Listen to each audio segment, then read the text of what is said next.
I make the colors bleed out and amp up the bloom so that you can look just with a quick glance whether or not we are in warm-up or whether or not the game is live. When we go live, all of the special effects and stuff will fade away. Have no worries about that. Now, let's talk a little bit about these players, because this is really, really cool. I'm actually a little bit giddy at the moment, to be honest, because Rubik's Cube, I've been told, is Reptile from Death Row. Death Row inmate number 8. From way back in the day, Quake 1 days, and this guy was one of the very few people to ever beat Thresh. Had this beautiful comeback on T4. It was like 9 frags in 5 minutes, and I mean, this was back when, like, there were no timers really. You know, like there were so many like little features that had yet to be added to Quake 1. This was a long, long time ago. I think this might have even been before Quake World. I'm not exactly sure about that, but I'm trying to remember. I think it was a PGL match, and I don't know if they had moved to Quake World or if they were still using NetQuake back then. But okay, so you're saying this guy, who is it? Rubik's Cube or Bolwind, you mentioned? Rubik's Cube is Reptile. Okay, so Rubik's Cube, you're saying the highlight of his career was beating Thresh, yeah? Well, no, which is huge. Don't get me wrong.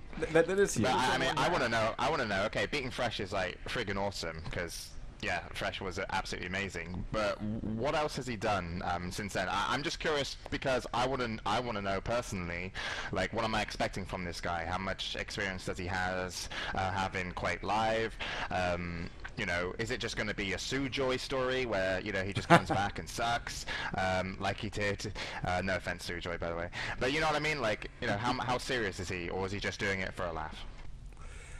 You know, I really have no idea, because I just found out, like, yesterday that he was even playing in this thing. So we're learning things together today. Yes, we are. We really are. Yeah. But yeah, it's a nice learning moment. So. He will be facing off against this guy, Bolwind. I took a look at his stats. I don't really know much about him. Apparently, he plays for my ass, and I think I'm going to have some fun with that later on. But have some fun with my ass later. Yeah, all right. So this could be a bit of a blowout, but quite frankly, just a chance to see Reptile in action after all these years. I think it'd be quite interesting. I mean, I think he was. And he was already in his, like, you know, mid-late teens when he beat Thresh, so he's probably, like, close to my age, if I had to guess. Yeah, so. Wow.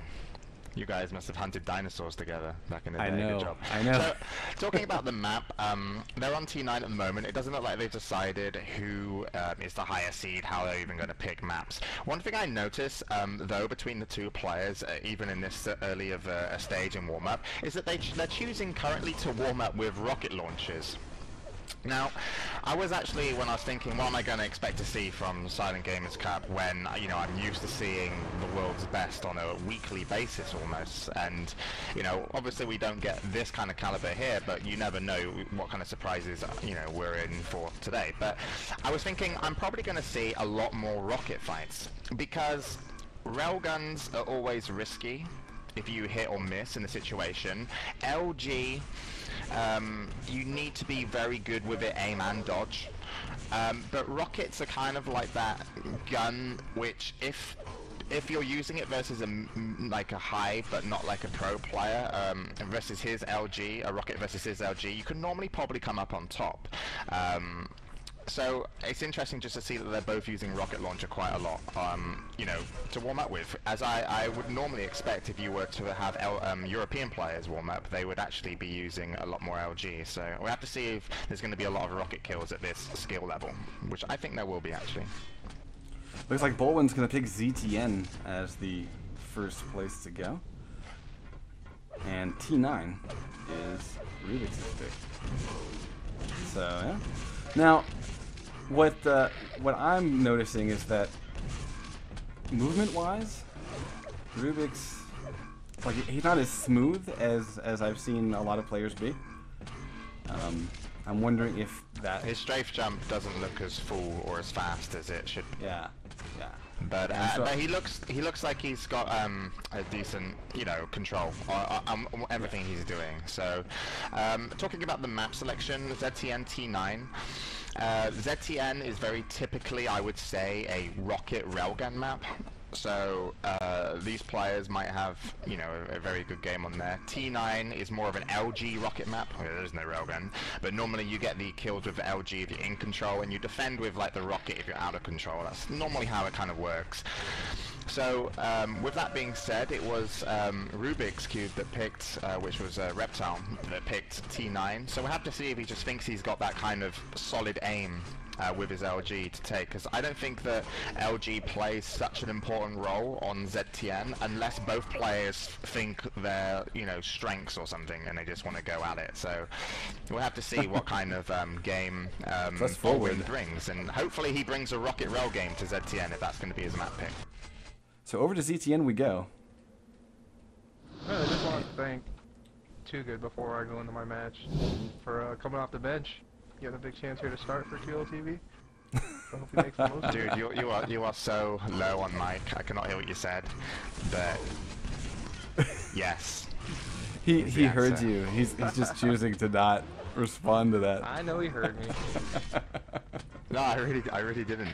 You're quiet, and I'm not even going to adjust you because that's not a manly thing I want to do. He said he's thankful that you came off the bench to start for QLTV. Yeah, I've been waiting a long time. It was nice of you to sit down, TMG. Yeah, thanks. Finally, I came to you and give you a shot on the mic. Yeah, I know. All right. Like, when so is my career gonna kick off? I know. Like soon you're gonna be casting big matches and everything. And soon, people will consider me as good as commentating as Slasher. You know that guy? Yeah, I've heard of him. I've heard of him. All right, so we gotta get this thing rolling pretty soon. There's warming up on ZTN, and those nades can be painful. I think what I'm really interested to see is who's gonna dominate with the railgun here, because one of my most favorite things watching, say, Cypher on this map is his railgun as a finisher. Like, he will punish you with rockets, boom boom, and then whip out the railgun for the instant kill.